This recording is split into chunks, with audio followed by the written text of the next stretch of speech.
All right, this is Steven, if you guys have not seen him. He actually is in one video that we shot a very long time ago, showing off. This guy's an April fan. But okay, what do you want to do? You want to do an intro? Yeah, sure. So, hello, I'm Steven, and or Dongze, depending on how you know me. And well, this is the Roest L100 Ultra, so like the latest model with specifically with a feature of they call Counterflow. As you see, it's roasting right now, and this thing has actually don't see the beans here because the beans are flowing in the counterclockwise direction. And yeah, so today I will be just like roasting some coffee on this machine, if the stream works. So okay, all right, and we have some coffee. Okay. Yeah. So here, I'm gonna link the website. Yeah. Obviously, there's like no coffee available to buy anymore. Yeah. But you guys could check it out. We have more. We have like. Okay. So what do we have? What do we have? Why don't we show people what we have? Do we actually have people or? Yeah. There are actually people watching. Bill Lee is here. Wow. Okay. Is it Bill, the correct Bill Lee? Yeah, I think this is the right Bill. Yes. Yeah. So we have, this is the Ethiopian Geisha Village washed. Okay. So this, yeah, we definitely have more than enough of this. And this one, I think this one tastes like Mountain Dew. So What the? so like it's actually like pretty good coffee. Okay, so it tastes like Mountain Dew, so that's why we know it's good. Yeah. I like that. That's the starting point. Yeah. Okay. And we have the other three, which is a little bit more interesting. How do you top Mountain Dew coffee? Yes. So we have the Hachi Sutera. Yes. This is the sous vide process coffee, and they use sous vide technology to make sure the greens are being like the coffee is being processed at a temperature to facilitate kind of like more like enzymatic reaction and stuff. So it's supposed to be good. And then we have two samples from Geisha Village that are 1 kilo each. And we have the Oma washed 32. I mean, I don't really know much about this, but overall I like washed coffee, and I've tried a few washed Geisha Village from Substance before, and they're nice. This one I know, this is the Honey 45, and this one is supposed to be really good. I tried this earlier, actually last month at Substance in Paris, and it's supposed to have this taste of like 3 different teas, like pu'er, jasmine, and something else. Like it's supposed to have like this kind of like very interesting taste of 3 different teas. But I don't know if my roast style is actually going to bring all of that out, but I'm just going to give it a try. So Yeah. So basically, like the plan is we're gonna just roast a bunch of these coffees. I mean, it's all sold out, right? So this is it. This is how much coffee you have. yes, I intentionally only put around, I would say, around 60% of the overall roasted inventory out. The reason is not because I want to keep more coffee, it's because things might happen. And this is actually my first time, as you see, all of these are vacuum sealed. This is actually my first time roasting them. So we're probably gonna do this, a test roast, and probably look at the curves or look at what like the bean tastes like, and probably do another dial in before we start roasting for the stream. Yeah. So kind of like, I guess, competition style, but not really. So I want to save some buffer in case I mess up. Yeah. Okay, somebody has asked, Ben has asked, what is your roast style? Okay, so my roast style, let's hear what he says, and then we can say our opinion of what his roast style is. We have there's Ricky here also. We're here with here. Yeah. So my roast style, I mean, I have to talk about my lowering roast because I just recently got the Roest. What I'm trying to do on Roest is trying to mimic what I do on the lowering, but in a way such that it's as close as possible, so I can get to do production roast on this machine. Then I have to talk about my lowering roast style. I have two kind of styles. Well, I guess I have a roast style for washed and a roast style for naturals. For washed, I have ultralight, which is basically I'm trying to target for as light as, well, not really as light as possible, but use as much power as possible in the beginning, such that I want to really have that kind of like very light-bodied, very light taste, kind of like substance. And then I have my Omni roast, which is not use all the power as much as possible in the beginning, and try to get to a cup that does not taste like grass. So like that applies to some of the non-Panama washed, such that I want to bring a little bit more development to. And my naturals are very different because I tried roasting ultralight naturals, but I just couldn't really get it. So right now my naturals, I don't like funk, but I don't want to fully suppress funk. So what I try to do is I try to round the funk out such that the overall cup is a little bit more fruitier and juicier. So that's my approach. And Roest, I'm trying to mimic as much as possible, but we'll see what this looks like. So.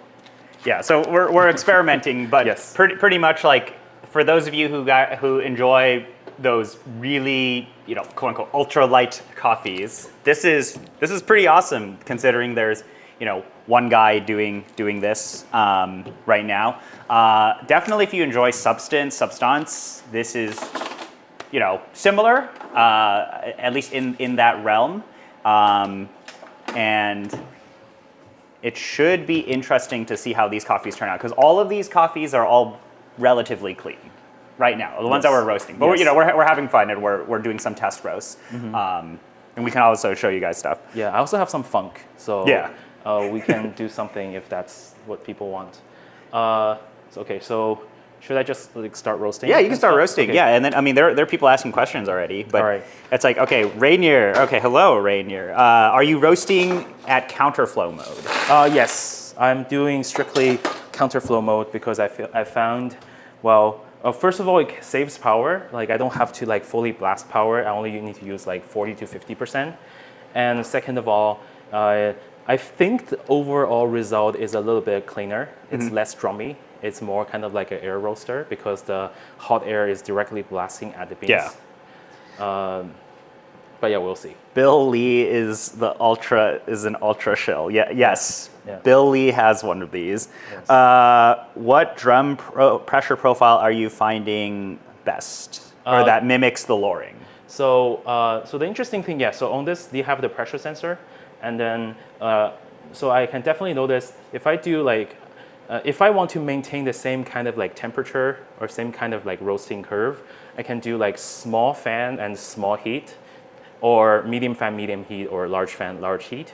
And although the temperature range will be the same, the overall pressure will be different. The smaller fan gives you larger positive pressure. Medium fan gives you like around zero pressure, and higher fan gets you like negative pressure. Right now, my Panama wash lowering profile, I start with slightly below zero, around like negative 1, negative 2 pascals, and I finish the roast around negative 10, negative 13 sometimes, depending on the beans. And so basically I keep everything in the negative zone, and hopefully it's kind of like clean. But I also have another pressure profile, which is I start slightly positive around like 3 to 5 pascals, and I end around negative 3, negative 4 pascals. So that, I think that's overall, it tastes a little bit more round, slightly more kind of like conductive rather than full convection. But it works really well for natural coffees sometimes. Yeah, so these are production roast coffees, kind of. Yes, kind of. Yeah. We're still, he just got this roaster, so he's dialing it in. He was roasting on the L1, which I'm not even sure if I'm allowed to talk about the L1 anymore, but there's a video from a while ago where Bill and I roasted some coffee on the L1, so that's the tiny loring.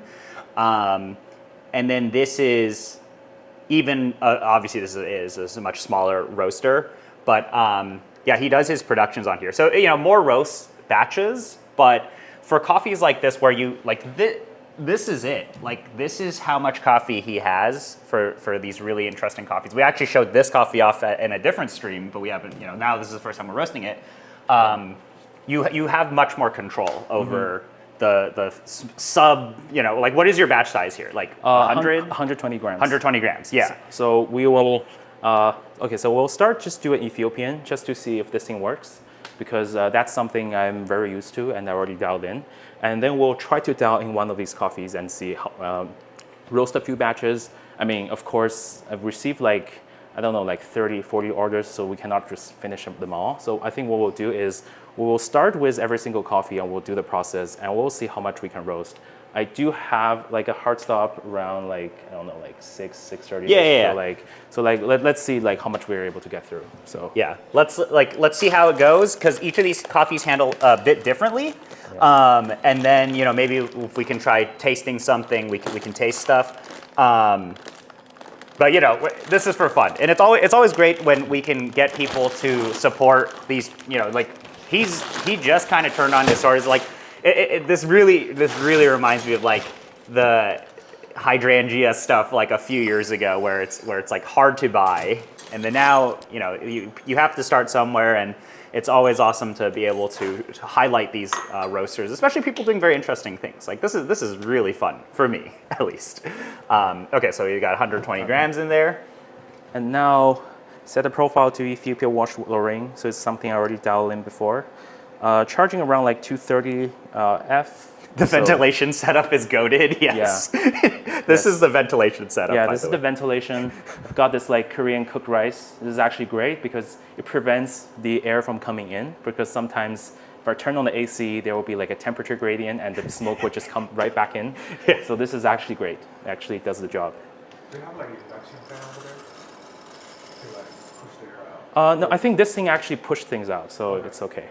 All right, so I've loaded the greens and I mean, we can just start roasting. All right, drop the coffee in. And you see this thing, it was turning this direction, and then it realized it's a counterflow profile, and it starts spinning backwards. So what is the counter, for those of you who, for people who do not know, what is the counterflow, like what does that mean? So it's really just, the drum just rotates in a different direction. And because it rotates in a different direction, like the entire heating is slightly different inside the drums. The beans are being kind of like pushed up against the hot air, so there's a lot of direct hot air to bean contact, which hopefully theoretically it should.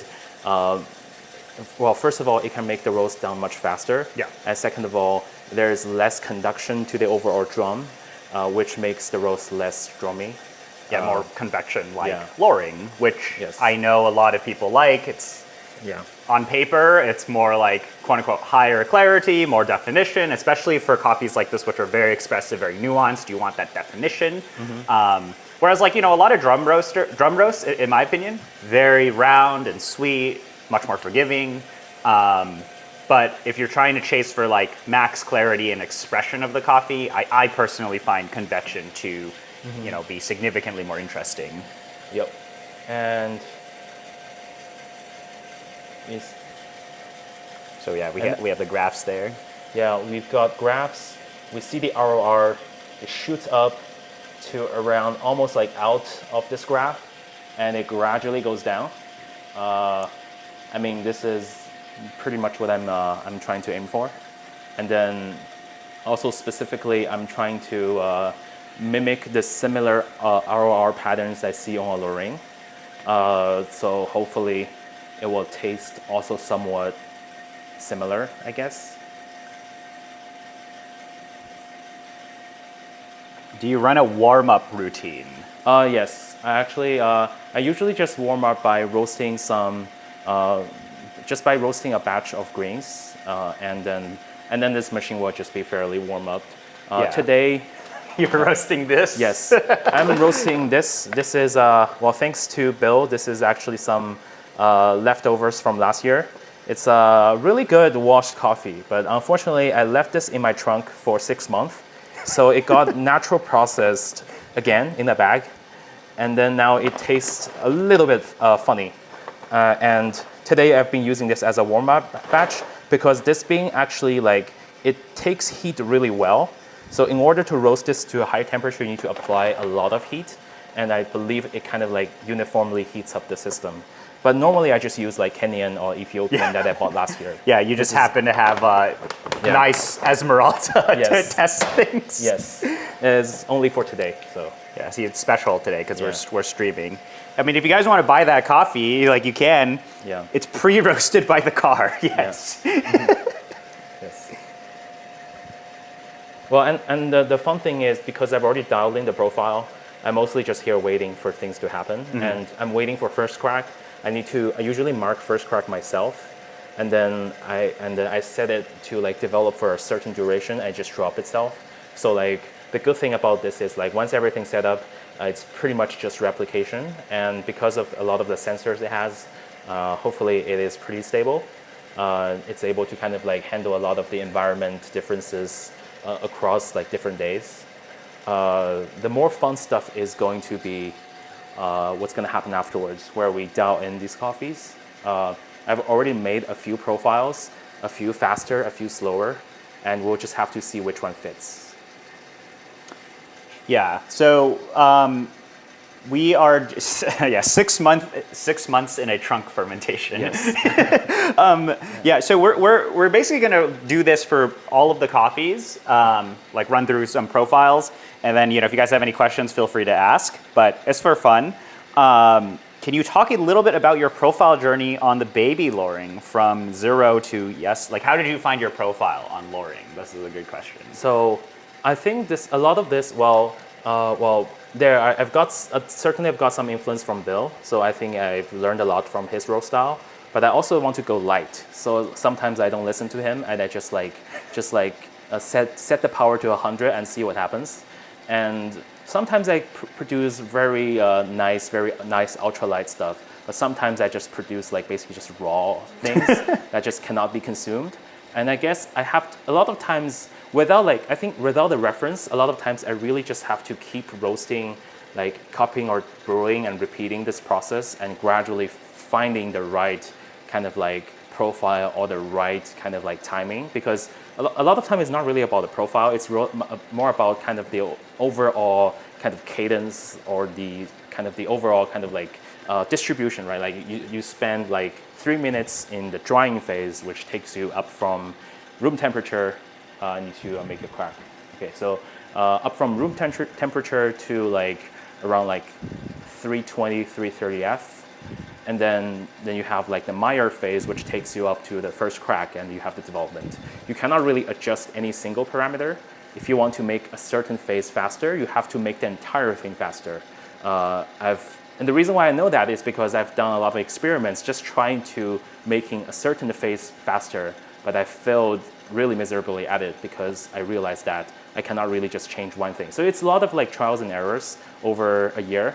And it's actually just been 1 year since I started doing like roasting and stuff. So it's a lot of time is really just like just trying things and making sure, like trying to see if things work. That's pretty much it. And now we have some coffee. So Very light. yeah. Yeah. So this is that profile. Like a lot of people really like this style.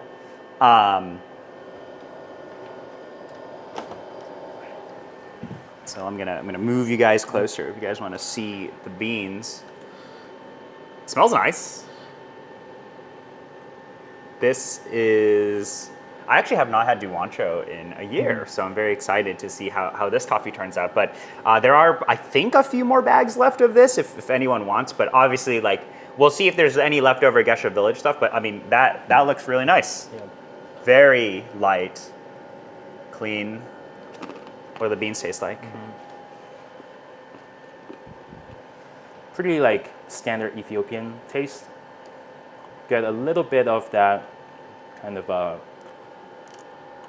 like interesting like fruit things. Yeah, I don't know if it's like this citrusy or this like a little bit apricot thing. But overall it tastes like Duancho that I roasted before. So, and I trust the profile. So it's Yeah. So this is this is pretty much like what we're going to be doing. Yeah. So he's roasting 120 gram batches, rinse and repeat. Obviously, we can't roast all of the orders on the stream, but that's like the starting point. Yeah. Well, so yeah, now we just wait. We wait for this to cool down, and then I just need to take some measurement to see the weight loss, and then I can start wait until the between batch of this thing it needs to like get through the entire cooling cycle. Wait for that to finish, then I can roast more, basically. Don't you should like stir the beans? No, it's okay because they've actually have a downdraft, so Oh. I think this is 120 grams is not that much. Yeah, So, the like, thermal mass is much lower on this. Like, if you guys have seen any of the previous streams, or we've done like you look at Raindrop, you look at TR roasting. He's got to have like multiple fans on the Alio bullet and do all the stirring and everything. Because he's roasting 500 to 700 gram batches. This is only about, well, with weight loss, probably only around 100 grams, maybe even less, right? So much easier to cool down. And because it's not like one of those drum roasters, I find that, or like, there's more convection.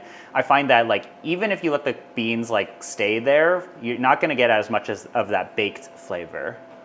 That's like kind of the big challenge with a bullet, at least in my experience, is like, the rate at which you cool those beans down really, really matters. With something like this, probably not so much considering the batch size. Do you like weigh the weight drop every time? Yes. Well, when I roast at home, like especially on this, I measure weight loss. I mean, it's one of the criteria to see if Oh, your so you roasts can, are like- consistent. You can weigh yourself. No, it doesn't weigh. So I have an Akaya right here. Yeah, so he's gonna weigh the weight So loss. we've got 108.5. So this is less than 10% weight loss, which is kind of well, by textbook it's called like underdevelopment or under roasted, but very light. Yeah. Maybe, yeah, that should be quote unquote ultra light for you all. Yeah. Or maybe it's too dark for some of you guys. I don't know. Some people are out here drinking, I don't know, raw coffee. But it does, I mean, these beans do look nice. I mean, lots of chaff and everything because they are very light. Coffee quality is very high too. If we, let me see if I move this over there. I'm gonna pretend to, let me try to not drop these. But definitely nice looking coffee. I mean, it's pretty light if you can't see. I don't want to drop this, but very low on the defects, like maybe 1 or 2 Quakers in here. So there you go. But yeah, lots of chaff, light. That's what you'd expect. And this is one guy's order, maybe. Yep. But yeah, it's very easy. Like Roest is super easy. You just kind of let it go. And now we just roast another batch. Yes, there's one less bean because he ate one. Yeah. Yes. Yes. I mean, I sell 100 grams, so this is like this is 8 grams He's more. got 8. So, Yeah, he's got 8 grams extra. Someone did request that we collect all of the Quakers and we brew the Quakers. Okay, that's going to be very time consuming, but we can see. That's What profile style do you prefer on the Roest? Inlet BT, power time. What is? so I do power BT. I roast everything by power because I just like overall because like coming from a low ring, I just like controlling the power settings, not think about temperature, and I learn how to adjust the power settings such that the temperature gets roughly to the point I want it to get to, and so I can adjust the power levels differently for different kind of roast styles and stuff. I don't really think one is better than the other. It's more because I'm just used to controlling power and thinking about how to smoothly add or remove power from like a low ring point of view. And I want to continue roast on the low ring. That's why I want to maintain this mindset. But again, this is just a preference I chose. Yeah. And I think now we can, I mean, I'm gonna prepare, which one should we do first? Oh, I don't know. How about we let the chat vote? Yeah. What should we vote? What should we roast first? We have 2 Geisha Villages. Obviously, okay. Here, I'll link the website if you guys haven't seen it already. Steve has been roasting for about a year, so he dove really, really deep. But I do want to credit that our community in the Bay Area is very strong. We have people like Bill Lee of Hydrangea, who's willing to spend a lot of his time and effort with all these guys trying to roast coffee. So you can kind of expedite your learnings of roasting if you are cool and you want to be friends with people. Tell me about it. Crazy. Yeah, a lot of crazy guys are here, right? I moved here like beginning of this year. From Phoenix. So. Okay, so yeah, we have Ricky's off camera here on the side. I'm behind the camera, but yeah, like Ricky moved here and he's already diving deep into the Bay Area community, which has a lot of resources. TR says roast Laos Geisha. Okay, I do have that, but we can give it a try. I mean, we just put in one of the profiles and. Oh wait, I can start a poll. I forgot I have poll options. I think TR got it from there, and I got like one bag from him. Okay, so Hachi, Sutera, Geisha. Yeah.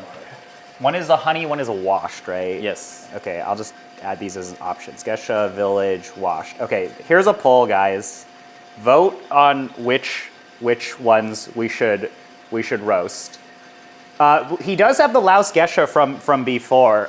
We showed it off a while ago. Or TR roasted a batch of that Laos Geisha. It's honestly not bad. Mm-hmm. It's honestly like it's pretty good for what it is. When you chew the beans, do you ever worry about chipping your teeth?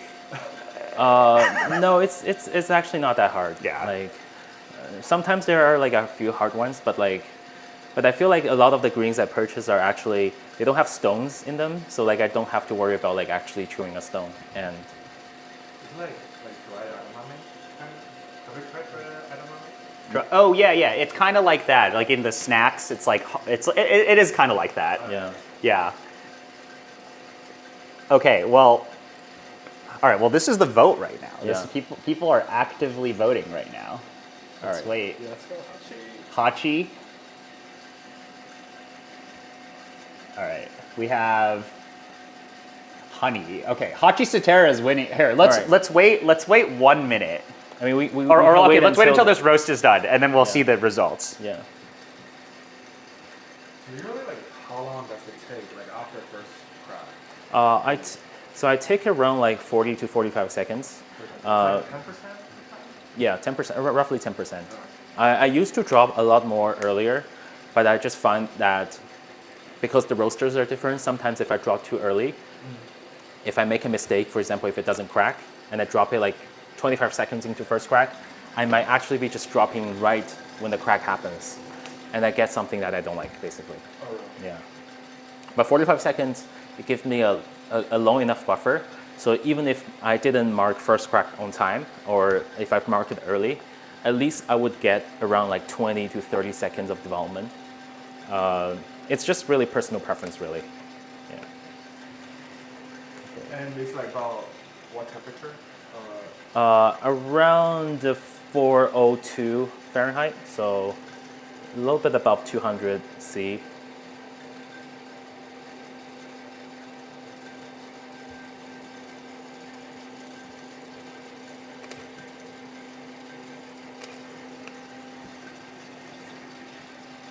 I guess you have roasted coffee. We could brew and let you know. Like, do you have the Duancho roasted already? Like, we could just brew some for if you guys are curious about tasting more of the roasting style.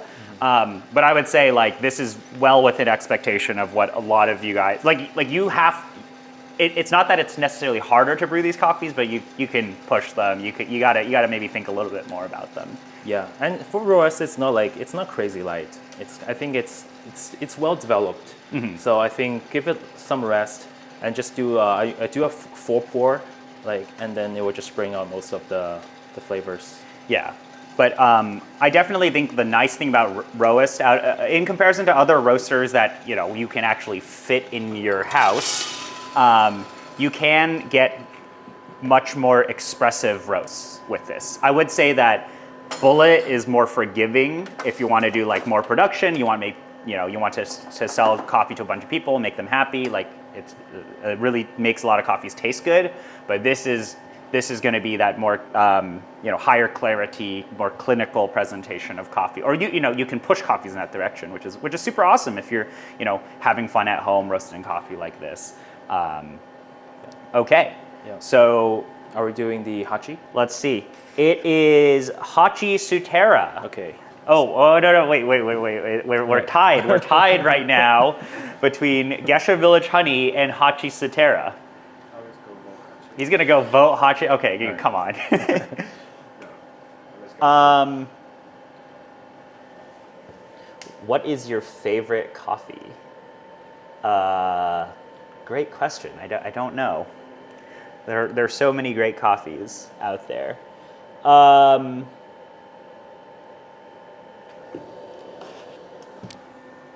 I had this one Tanzania pea berry recently that I kept on thinking first crack occurred, but was dropping it at underdeveloped. That is a feels bad man.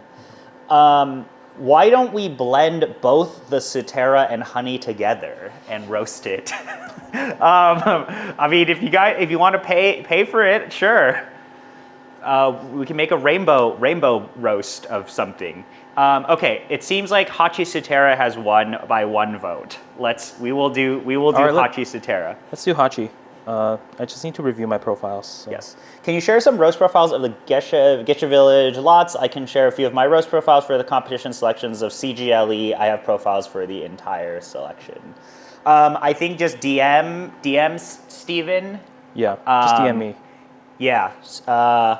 I mean, I guess I can add his. Let me just link his Instagram here. Roasting Hachi, right? Yes, you are roasting Hachi. All right, he's opening it up. Okay. A second. The Roest P3000 looks pretty sweet. Yes, it does. A lot of these roasters look awesome. They're just not on the market yet, or they're like sort of on the market. How much does it cost? It's like 10K. Yeah, this roaster is like around 10, I would say. Which, in the context of things of what this is for, it's not bad. It really is not bad. Considering, like, okay, to be fair, what he is doing is an absolute anomaly. Like, usually you don't have a person buying a Roest and roasting, but, you have people like that. But for roasteries, a lot of people use this for QC. Yeah, and you can't really buy a P3000, so that's like another point. It's really nice, like a plain style. It looks nice. Better than the Yes. way better. It's a very pretty looking roaster. Okay, so he's weighing out 120 grams of Hachi Sutera. Ooh, what does it I smell can like? smell it. It's actually like, it just smells like green coffee. So like, Yeah, it smells very clean. Yeah, it's very clean. I mean, maybe I get like something like a little layer on top of like process, but it is nowhere near as funky as other Hachi coffees. Yeah, so for sure. Well, I'm just gonna give it a try. So, well, I have just a. I mean, we can do the. So I've actually tried sample roasting some Hachi stuff before, and the takeaway from that is Hachi stuff tends to like to be developed a little bit longer. So I'm going to try to use some profiles that intentionally will stretch the roast a little bit. Just because of my previous attempts, because I feel like if I roast it too light, it's actually going to lose a lot of the delicacy of the processing. So what I'm going to do is we will just give it a try and just see if this thing works. Okay, but yeah, we can fish out all of the Quakers for a Quaker brew. I will set let's see if anybody donates money. This is so funny. Let's put a super chat goal. If you donate, we will suffer all together. Yeah. We'll all suffer together. Okay, so he loaded up the coffee into there. Sutera is a super interesting coffee, at least looking at the process. More recent Hachis, like the Haiku, very fascinating. I liked Jin was really good too. But there it is. Coffee in the roaster. When you only have 1 kilo, you can only do this a few times. So we'll see how this first profile goes, and then we will make, or Steven will make some adjustments from there. Pretty much. And then here, I'll show you guys the graphs as well. So hopefully you guys can see both of them there.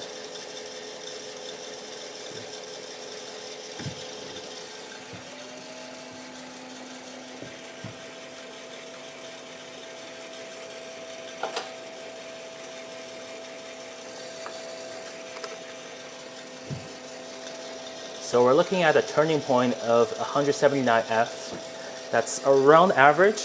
I would say I've seen beans go as low as like 175. I've seen beans go as high as 188, 85. So I can immediately tell the green wood actually is capable of taking some heat, because it kind of like gives somewhere on the bottom kind of like it gives somewhere on the lower end of the turning point, which is when the bean temp when you put in the greens, the temperature will go down and then eventually will go up. And then we're looking at a peak ROR of around like, I don't know, is it like 45 F? No, it's like 85 F Fahrenheit per minute, which is like 42. So I think this overall speed is okay. It might still be on the faster end, but we'll really have to like just cup it and see how it goes. Yeah. So. Yeah. I mean, do you cup directly off roast, or what's your style? You let it rest? Sometimes for this, I cup directly after roast. Okay. So I think what we can do is we can probably, I think we have time. We have probably, we can do this, and then we can take a look at the curves, maybe do a round of cupping, and then we can decide. Or maybe we roast this and we also roast the honey. And then we cup both. Yeah. And plus the Ethiopian. Yeah, okay, we can cup everything. Yeah. Yeah, max number of days off roast that you've tried your own beans. Good question. I mean, I still have some roasts that are from last year, but it really depends on, like, sometimes like beans just like get lost in my house, and when I rediscover them, then like I've had stuff like that are like 3 months off roast, and I think they taste okay. I think the Luring L1, the problem is I think the flavor actually gets a little bit more muted as you rest the coffee, like so it does not, you cannot preserve the flavor as much as like the larger production Lurings. But most of the time I would finish my some roast of my coffee within like 1 to 2 month time frame. I mean, because ever since I started roasting, I no longer rest any coffee. I just like really just brew it right away, and because I want to kind of like really understand what flavors in the cup are going to go away after you rest them and which ones that cannot go away. And I usually just directly brew it, and sometimes I wait for a week. With the only exception that I don't brew any coffee exactly 1 week after roast, because I think that's really just it's really just a weird time where the Luring roast gets like just not taste as good as what it should be. It just will taste very roasty. There will be a lot of kind of like irrelevant flavors that's covering up this original taste, specifically 1 week after. And I think it opens up after 2 weeks. Yeah. So I will either brew it right away or I will wait 2 weeks, basically. Yeah, that's also been my experience too, which is like if you on the Luring, at least on the S7 with Moonwake, is like you brew it right after roast, it's tasting fantastic. You wait like 1 or 2 days, suddenly it's like super muted, and then you come back and visit it in like 2, 3, 4 weeks later, and then it's like, oh wow, now it's all back to where we originally liked it. I would say the Roest roast, like at least your roasting style, definitely rest it 2 to 3 weeks. You can obviously grind it earlier and let it sit out for 10 to 15 minutes before you brew, but with these coffees, there is a few weeks, and they kind of seem to like stabilize, and then the flavors really start to peak. So with these coffees, definitely buy them, and then you can store them away for a few weeks and then come back. When you say like tasting, do you mean like cupping or do you mean like brewing? Sometimes depending on how light. Some of the not so light ones that I cup, the super light ones I brew. Like right after roast? Right after roast, yes. I learned that from like Substance. I think they only brew. They only brew. They never cup because it's just way too light. Yeah, you're limited to how much you can extract in your like cupping bowl. Yes. So a lot of these ultralight coffees on the cupping table really don't turn out that well, in my opinion. But there's a lot to be debated on, like, should you even cup coffee? Is cupping it even a good metric of how we evaluate things, given that most consumers are not cupping coffee at home? Yeah.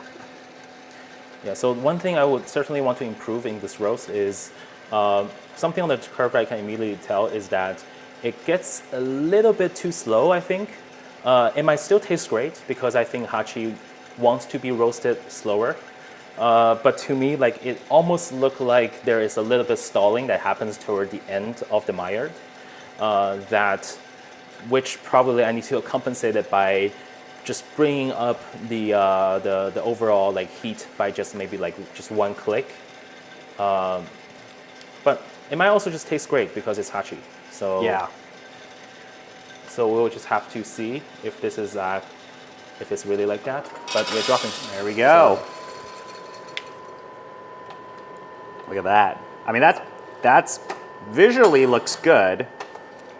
We'll measure weight loss and all of that and see what the deal is. But it smells nice. Yeah.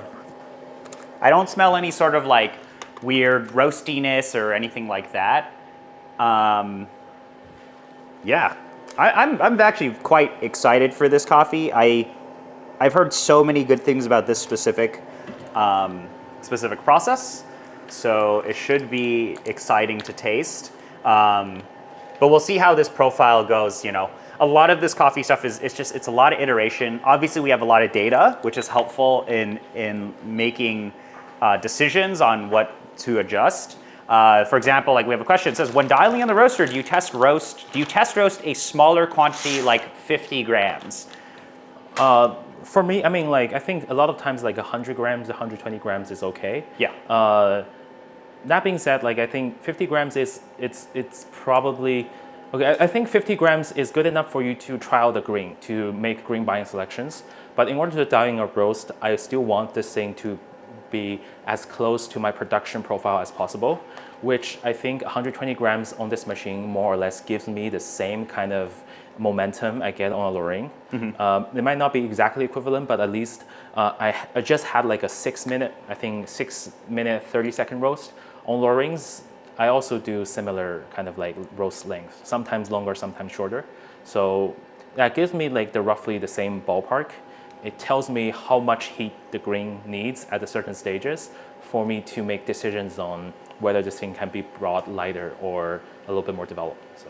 Yeah, and also the smaller you go on these roasters, like the less accurate some of the data is in terms of sensors.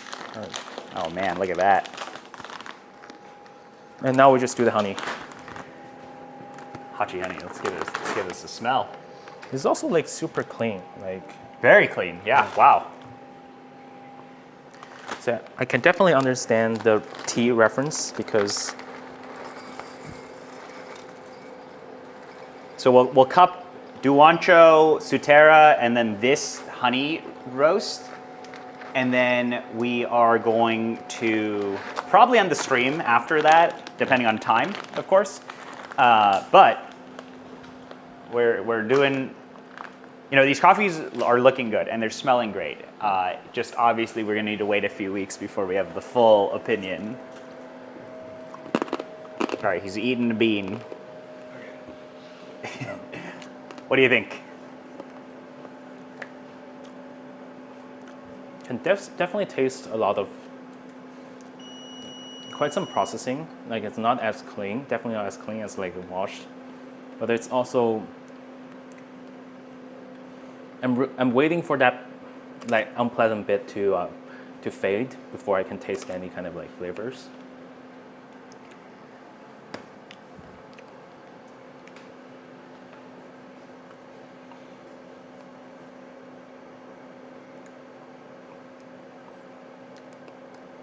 Yeah, overall it's pretty clean. I just like, maybe I think there should be some acidity.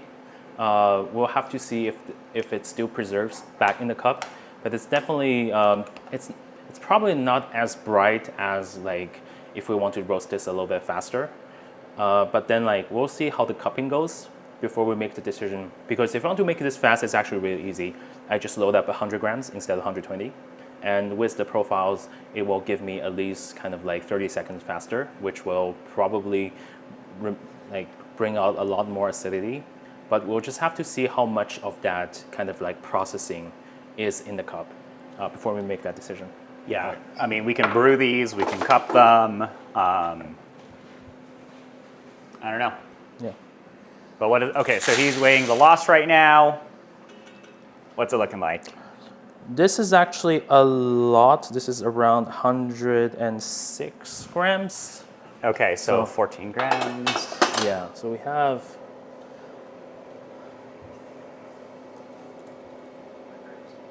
Yeah. Yeah, I have around 11.7 weight loss. So I think this is definitely... I mean, it might also be like very bean specific, but... Yeah, we'll taste it. Yeah, if I were to redo it again, I will probably do it faster. But there's always like the first batch of things. So, okay, now how do you buy these small lots from Hachi? It's a great question. Oh yeah, so there is. I've actually met this guy. His name is Hubert, and I think he's in charge of like selling Hachi greens to China. China, yeah. And he's based here, so I just somehow found him, and he's actually just selling greens and stuff. So I just got this small bag. I think for Sutera they actually sell this. The minimum order quantity is like a kilo. Some other greens are like more like 5 kilos, 10 kilos and stuff. Yeah, but this is quite expensive in the Hachi lineup. Like this was, I forgot. I think the green cost on this was like 200 or kilo. How much? It's actually a lot, right? Yeah, it's like 300 something. 300 a kilo, yeah. Yeah.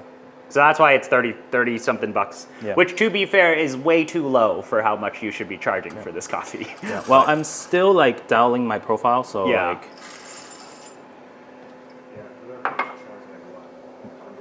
Yeah, this would be like your $50 plus. so for my honeys, I usually roast honeys like naturals because I want to preserve the juiciness of like these honey tastings. So I will start with a natural profile that I've found before, and we'll just see how this goes. Drop the beans in.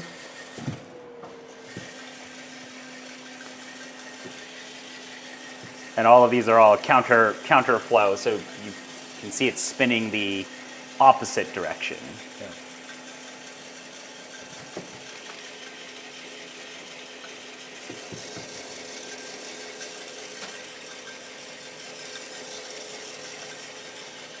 Yeah, 300 isn't bad.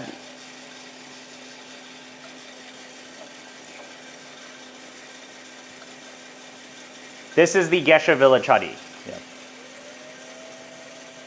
And then we're going to then cup or brew or something like that, Duancho, Sutera, and Geisha Village. And then we're going to make, I don't know if we're going to have time for this on the stream, but Steven's going to make adjustments to the profile. So this is like the first time we're doing it. Duancho, he already has it basically dialed in. So the coffees that you guys will get, though, are going to be the adjusted profiles. Yeah. Unless we taste it and it's amazing already, right? But there is room for iteration here, which is great.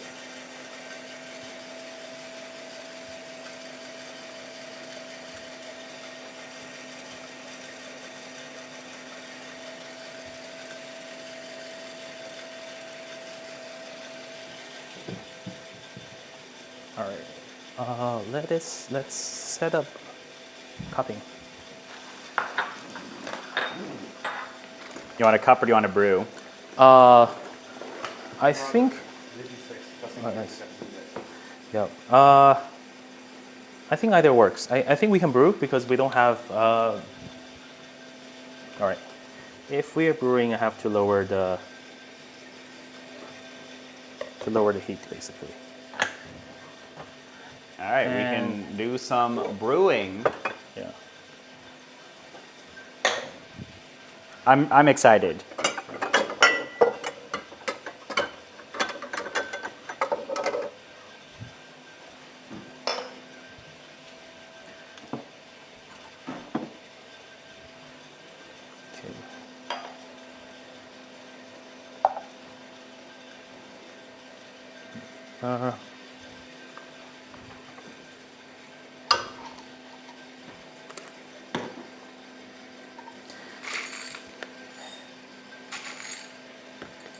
All right, we'll have Steven brew. Obviously, I'll move over I can here. brew coffee if you guys want me to. Yeah. I don't understand, how are you roasting coffee without a titanium rice paddle? Okay, the reason why we can roast without a titanium rice paddle is because this is not a bullet and we don't have to, you know, run our Vornados and our fans, our Milwaukee fans to cool the beans down. Also, these are about 100, 120 gram batches, so yeah. No stirring. You don't have to stir. You don't have to spend the same amount of time you're roasting coffee, stirring coffee. I say the Milwaukee fan technique is really great. Because Yeah. I tell you that as well. Yeah, it's good. Milwaukee fan technology, It's guys. cooling really fast and it's like blowing off the plants at the same time. Yeah, and then you stir with an optimal the paddle, the titanium rice paddle. That's how you roast light wash coffee on a bullet.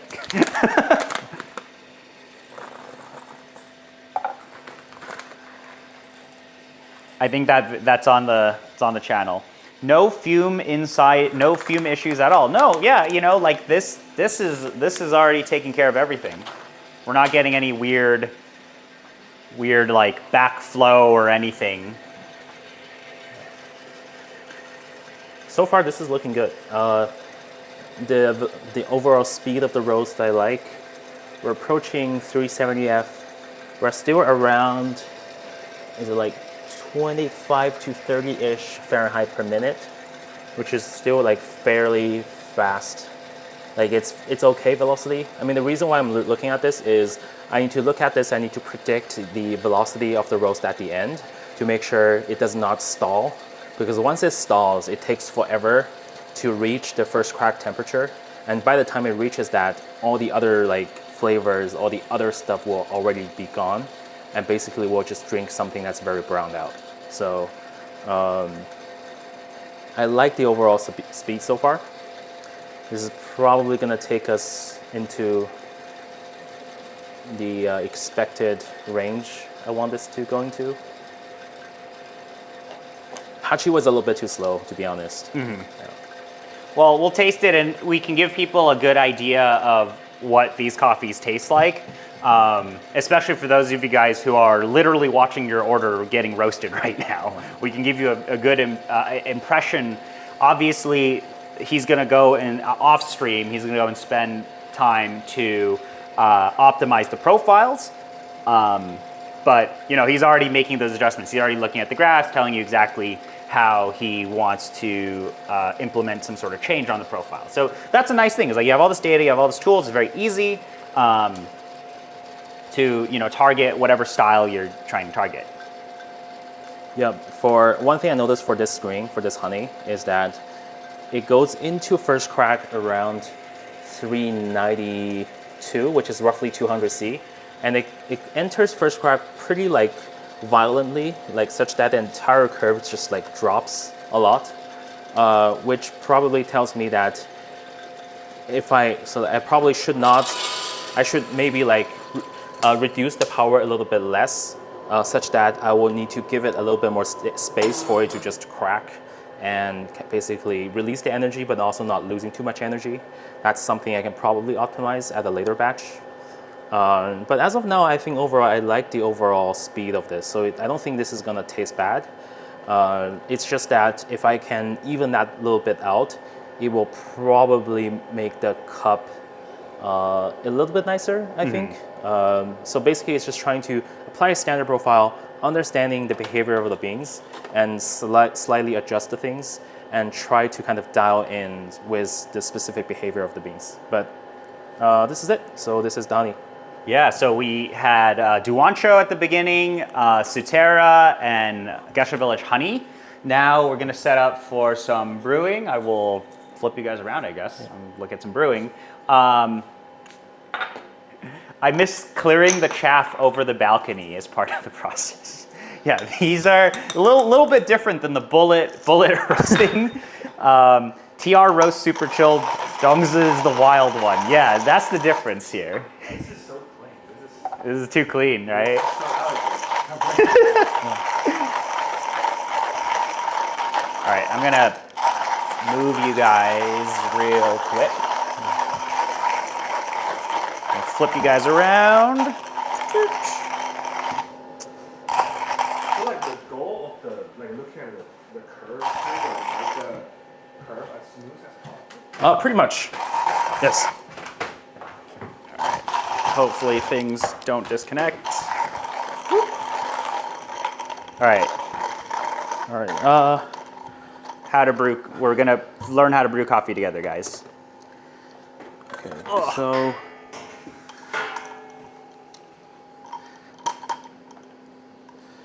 So just pretty standard V60 4 pour, such that I think I can just use this scale.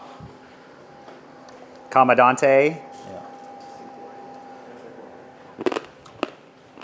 Oh, okay, he's eating the beans. It's good. Definitely can definitely taste the tea. It's good. This one's good. Nice. All right. Okay. I'm gonna go smell some coffee. We're gonna go we'll look at the chat in a little, and we'll see what people are saying. I can always look at my phone, but all right, let's get caffeinated. Let's drink some coffee. I actually didn't drink that much coffee today. I had the only coffee I brewed today. Actually, I brewed 2 coffees today. I brewed a Kenya from Say, and I brewed a SL28 from Wilton Benitez, roasted by Sorolina. Okay, what is this smelling? So this is the Hachi. Hachi. Okay. Yeah. Okay. There's actually a fair bit of stuff happening in this. Yeah. You definitely can tell there's process, but it's like very, very clean. Yeah. And now we can just. I didn't wet the filter, but it's okay. That's okay. You got 12 grams. So he's got 12 grams in this tiny, the tiny V60. Oops. Very fresh. Oop, I'm gonna readjust the camera. So we don't have a production. This is the production quality we get right here.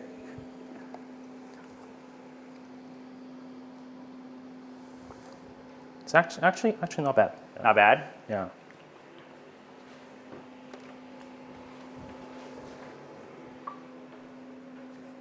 This is the less 20 minutes off roast experience right here. Bodhi leaf game over. Yeah. Yeah. Yeah. Ceramic V60, yeah.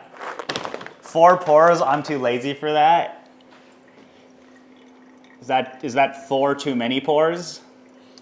O1 size, yeah. But Steven's a Commandante user. So he likes the Commandante. But look at those pours. He's pouring high flow rate. That's how we like it. Good agitation. Yeah. Is Brian using a tripod that's unleveled? Probably. Yeah. I thought I leveled it. No, it's just the angle, I think. Yeah, I think it's the angle. Here, I'll put you guys here. We're like directly forward.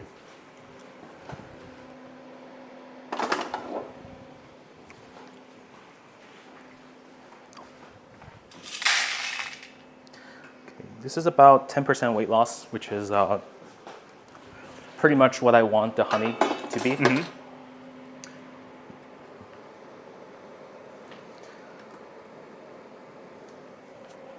All right. I feel like a lot of roasters prefer this kind of recipe. Substance, min-max, shoebox, all recommended, among others. I definitely think you need to have at least, I mean, there are so many ways you can accomplish extraction, properly extracted coffee. Yeah, I'm really aiming for the flow rate. I mean, like, if the water, I don't know if it actually shows that. If the water drip draws down, it probably means it's extracting. If it chokes, then it doesn't. And I mean, Substance uses the 5-pour, but then like, my comment down here doesn't really allow me to go 5-pour. It would just like choke on the 3rd or the 4th. But yeah, 4 pours has been pretty consistent. So like, it gives me enough extraction, and it's a lot more like easier and more consistent to do. Yeah.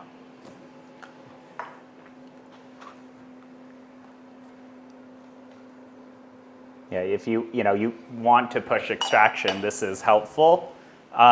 Especially if you aren't tapping into like wet WDT or anything like that, right? These are just bare kettle pours.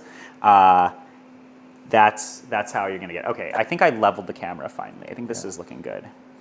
All right. This one's ready. So okay, well, I will find some. Get some cups and taste. So this is Sutera, which is the one that I think. Yeah, this is the fancy one. I think this is something that most of you guys are very excited for. Thank you. Yeah. It is fresh. You definitely smell freshness, but we have a few coffees to taste through, so let's go ahead and try. There you go. Ooh. All right, let's give this a taste. I hope it's good. A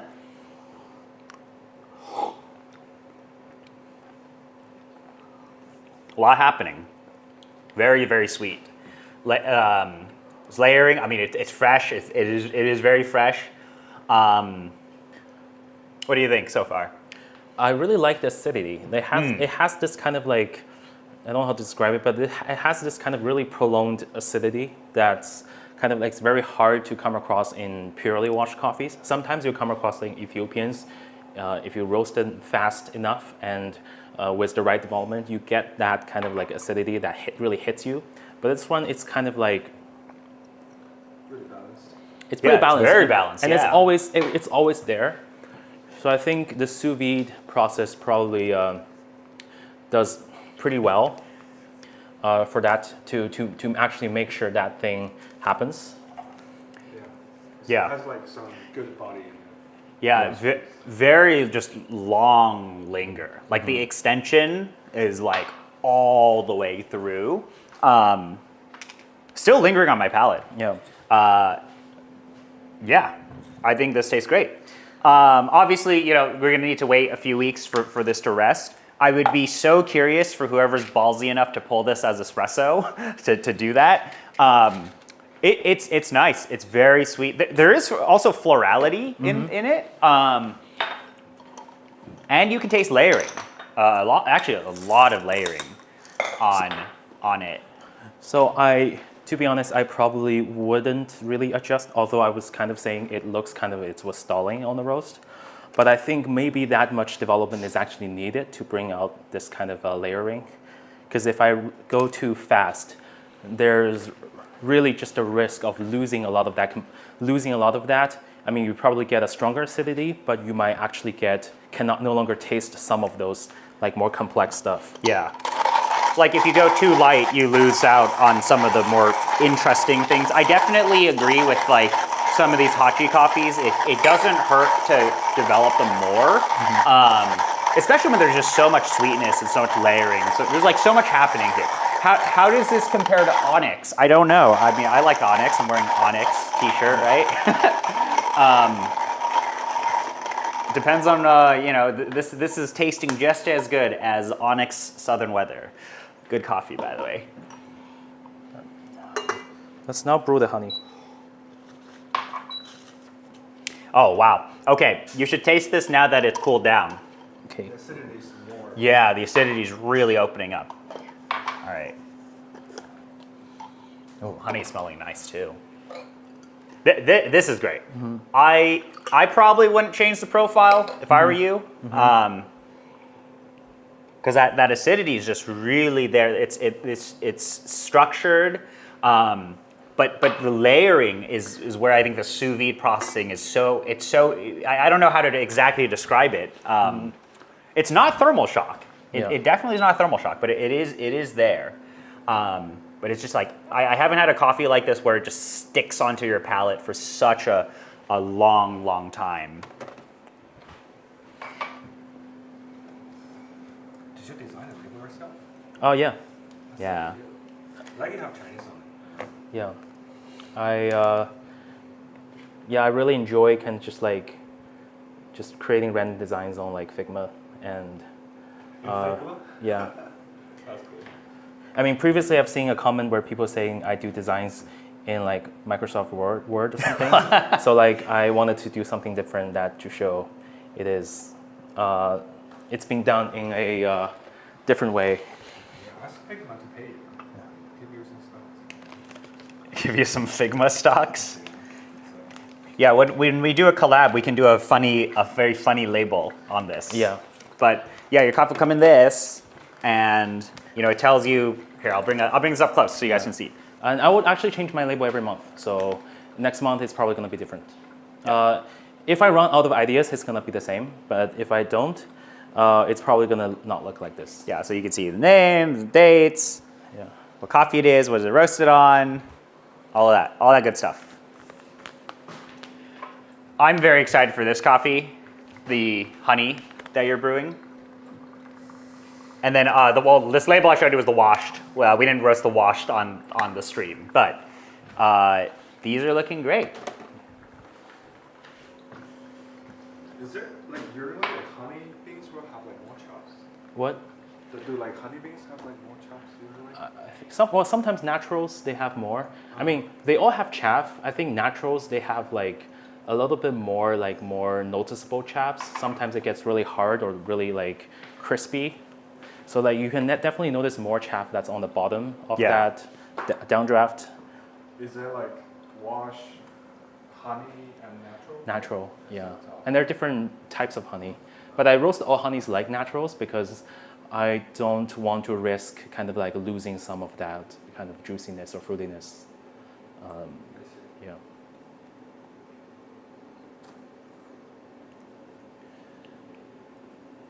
Did you try the Finca Soledad Typica Mejorado Wave Natural? I have not.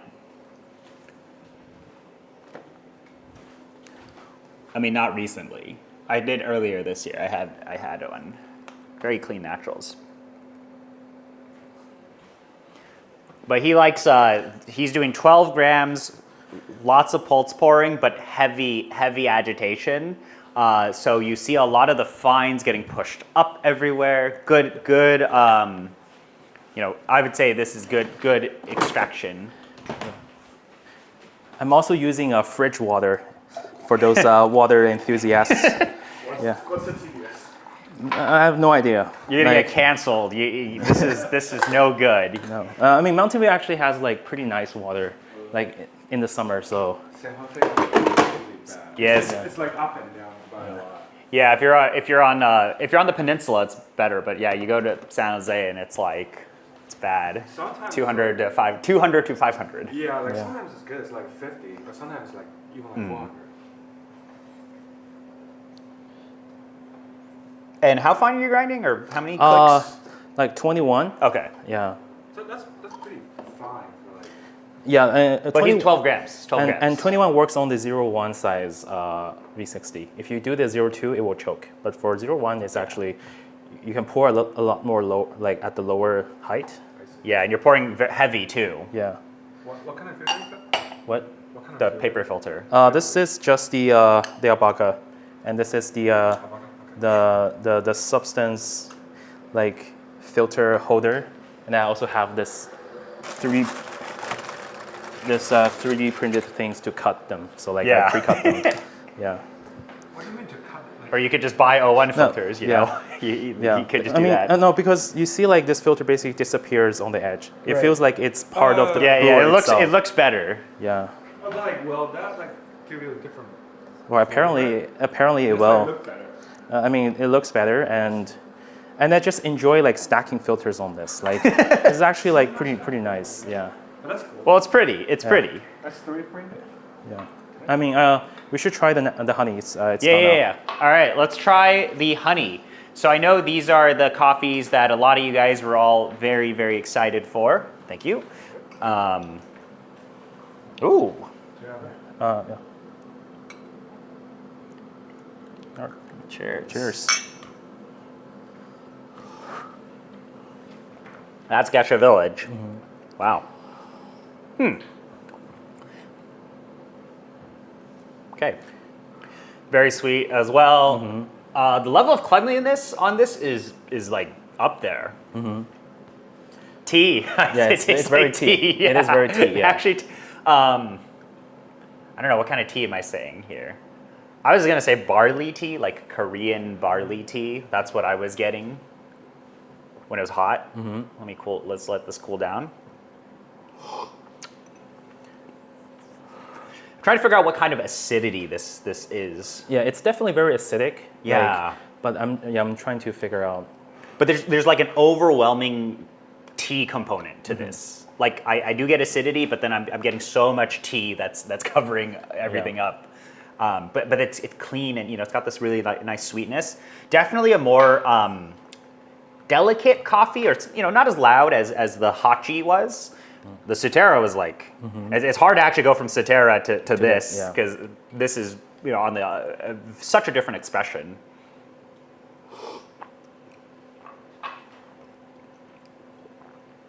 Yeah, as it cools down, it's more like of that. Yeah, I guess sound like green tea. Yeah. Yeah, Like when it cools down. lot of tea. I think Joachim from Substance, he described this as like pu'er plus, I forgot the other two, but it's kind of a mixture of different teas. You definitely get kind of that kind of tea-like, a little bit more like tea-like body at the end. And then there's some like jasmine. Jasmine, yeah. Like, I mean, I was getting like barley into green, into like jasmine, but there is under all of that tea, there is acidity. Maybe citrus, maybe something in the orange realm, a little bit in that direction. That's what this seems like, but it's really fascinating to have there's so much happening, at least from like a tea perspective, which is really rare in coffee, I feel like. Or it's rare to have multiple types of tea. Like there's definitely that transformation happening as the coffee is cooling down. All right, Duancho. Yeah. So we're banging out all the different coffees here. Sutera, definitely super interesting. That was a very, very impressive coffee. But this, Sutera, very easy to taste. A lot's happening. This Geisha Village, though, is really fascinating when it comes to the presentation. Like I have really not had a coffee like this in a while. Good. Yeah. I think for Geisha Village, I will probably fix the first crack thing I was talking about before. When I first tasted at high temperature, it does hit me as a little bit green. And I mean, as it cools down, it's more green tea. But I think it's really just that first taste. I will try to really just fix the heat around first crack to see if that can be like smoothened out a little bit more. But overall, that's really just the profile of this honey. It's not very heavy honey process. It's very just that acidic, but also very tea-like cup, which I really enjoy. Yeah, I mean, you would, for those of you guys who like wash coffees, you would be hard pressed to not like this. Like this is super clean. Yeah, It's like wash, yeah, very clean.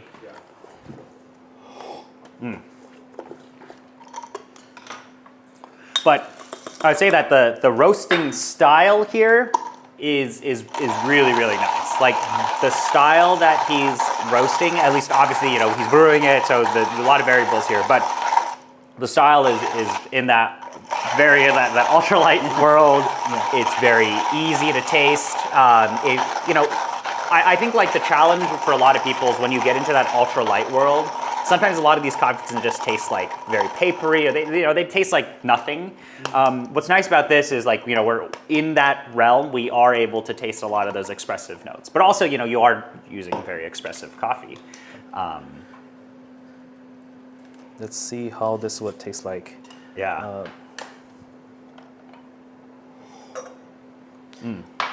Yeah, we should have probably like started in a different direction, starting from the EP all the way to Hachi, but I think it's too late now. So Yeah, we went expensive to cheap. Now we're, but the point is like these all taste great. Like this is like up and coming roaster, roasting on the Roest. He has like no coffee at all. This guy needs to buy more coffee. But like sometimes I enjoy like going through these like 1 kilo boxes because it gives me enough kind of like range into understanding a grain, dialing a grain, and then I can roast to share with more people.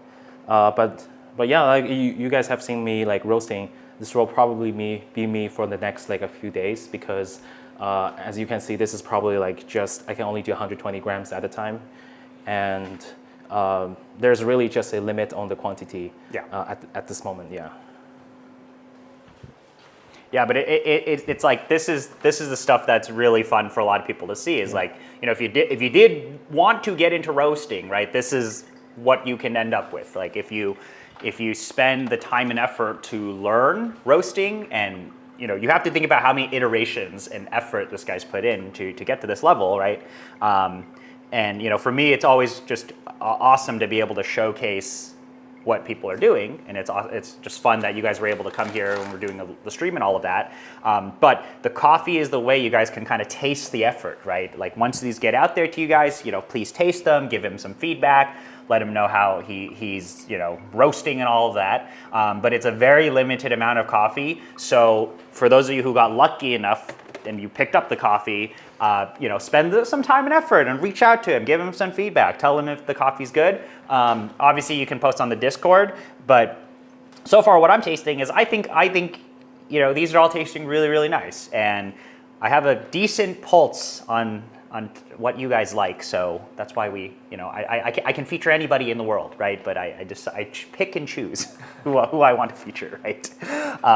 So yeah, the coffees are tasting great. And I think this is fun.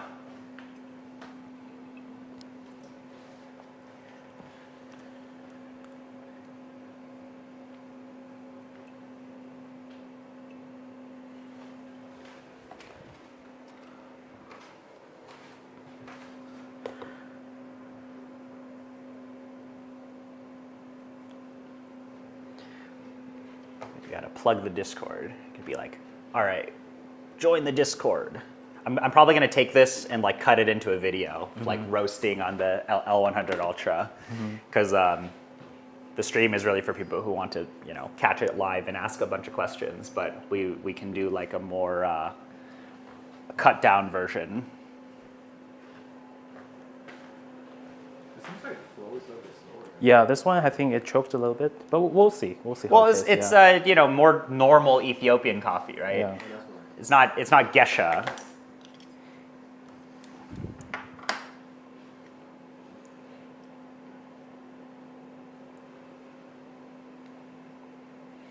But definitely excited to see how these coffees develop over time, right? Yeah, exactly. Like resting. I think if we rest them for a few weeks, it'll be good. But Steven's nearby me, so we can always come back and make some more videos and stream and all of that. And surprise! This is like 50 people came. Yeah. It's pretty good. 4:30. Thanks, people. And they bought your beans. People actually are willing to support. You have 8 more left of the Duan show. But I think later on when he finishes the Geisha Village dialing in, you might put up. Yeah, I might put up a few more bags. So I will just like send a note in the Discord, and when that happens. Yeah. Yeah. Okay, so this is the Ethiopian. All right. Let's do it. Thank you.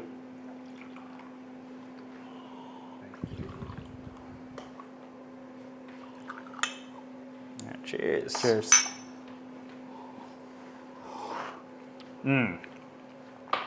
Okay, so I definitely think this is the most dialed in profile out of the other ones. Like this is the most accurate to what I think, the style that Steven's going after here.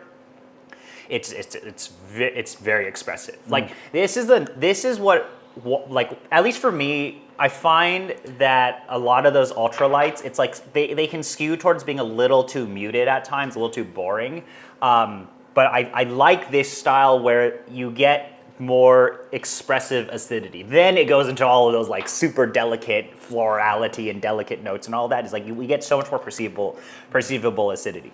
I do think the Hachi, maybe if you could go a tick lighter, or that would be closer to what this would be like. But regardless, like all these are tasting good. But this one, the Duancho, see, maybe it's better we did it this direction, Okay, where the Duancho is the last because it's the most dialed in. Yeah. Really, really sweet. Yeah, very sweet, expressive acidity, a lot of just really subtle and delicate details, and that's awesome. That's the style. I mean, the coffee's there, but it's that style. That's the roasting style that's really giving us a lot of those like the nuances. I kind of wonder if it's because like the room is like slower. I feel like extraction is a bit higher for this one, to me. Yeah, the extraction on this is definitely higher. Also because the roast was a little bit longer, so it's it's easier to extract. Yeah. But it's there. There's that acidity, definitely very tea-like, but there's juiciness, but long linger of sweetness. Actually, that's what I've experienced across a lot of these coffees, but this is the most, I would say this is the most dialed in roast out compared to these. Yeah. But this is also, a great example of, quality and value in coffee are not exactly interlinked, right? When we have like the cheapest coffee here being, I would say, just as expressive as some of these very expensive coffees here. Yeah, well, that was fun. I don't know if anyone has, you got to go in like, 20 minutes or something? Yeah, I probably need to kind of like start like winding down stuff. Yeah. I will finish kind of dialing in and start like roasting for production for real afterwards, basically. Cool, but I guess we'll stay on for like 2 or 3 more minutes. We'll see if anyone has any other questions, feel free to drop it into the chat. I haven't looked at chat in a little. I think Yufan's here.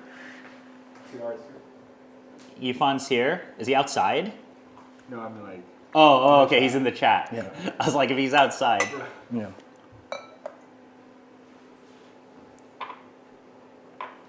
I feel like this is the last one. Yeah, try this, and it tastes like milk tea now. Which one? This one, this the honey. It's got that like Earl Grey. Thank you. Yeah, Earl Grey like milk tea taste when it's cold. I like that actually in a lot of Ethiopians. Earl Grey. I love the Earl Grey flavor note. Oh yeah. Oh man. That finish is so like it's so interesting. Yeah. I don't know. Yeah. Wow. I mean, I was getting like barley tea, jasmine, green tea, and then now I'm getting Earl Grey. Yeah. It's like, wow. That's really, really nice. It's a very interesting, it's a very precise mix of like different spice flavors to give you that Earl Grey feeling, which is really interesting. Yeah. Yeah.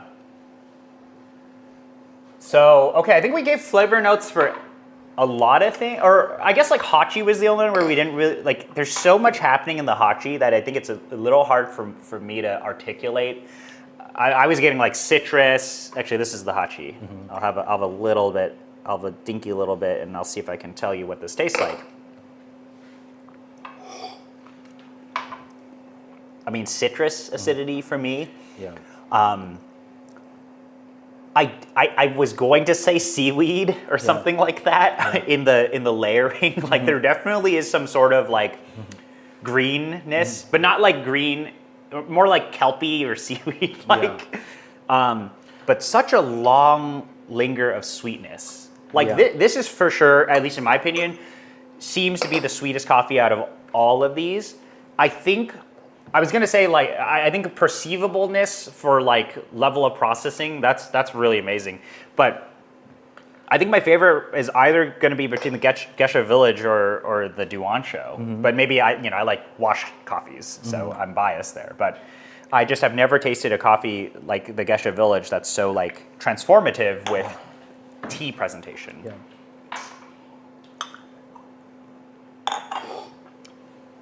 Duansho is like, it's your very clean standard Yeah. Ethiopian, wash Ethiopian, like very straightforward, lots of peach, stone fruit, there's some florality, clean, super clean, effervescent, all of those. Geisha Village, that's just a lot of tea. There's lots happening there. Hachi, citrus, floral, sweet, super like really interesting texture. I was getting some seaweed. I don't know if that's the correct word. I don't think that's a negative. No, I think that's interesting. And then like really, really long, heavy sweetness in the Sutera. So those are our notes, or my notes at least on these three coffees. Yeah. Wow. All right. Yeah, that was good. Okay. All right. Bergamot. Yeah. Okay. I guess Earl Grey bergamot. Yeah, I could see that. All right. Well, we are going to wrap up now. We'll come back at some point in time when Stephen has more beans. I think you guys cleared out a lot of his inventory for now. Yeah. Which is good. I have a few more, but like I'm probably gonna like do it after this batch because it's gonna take me a while on the Roest to finish all the orders. So yeah. So I just want to thank you guys all for spending the time to watch the stream. Obviously Stephen carried the stream today. He was roasting the coffee, so follow him on Instagram. Check out the website and all of that. There are only so many coffees that he has, and one-man show. He's roasting on a tiny roaster. So follow his Instagram for more on when he does drops of coffee. They're kind of everywhere, depending. There's no consistent drop schedule yet, but this is definitely one of these roasters where it's like this is a lot of fun. It's really fun to see what a lot of the home hobbyists are doing. People are really tapping into this, and this is what you can do. If you really want to dive deeper. But otherwise, thank you guys so much for watching the stream, watching this video. I think we'll cut this into clips onto somewhere. But eventually I think we'll do a collab if you have enough coffee for a collab. At some point, yes. And we'll do like fun labels and all of that. But I think this is such a great spread of coffee. So for those of you guys who ordered, please try them out. Send them some love. Send them some feedback on the Instagrams and on the Discord. But yeah, thank you for doing this. Yeah, no problem. It's a lot of fun. Yeah. All right. See you guys later. All right. I'm gonna end the stream. End stream. All right. Cool.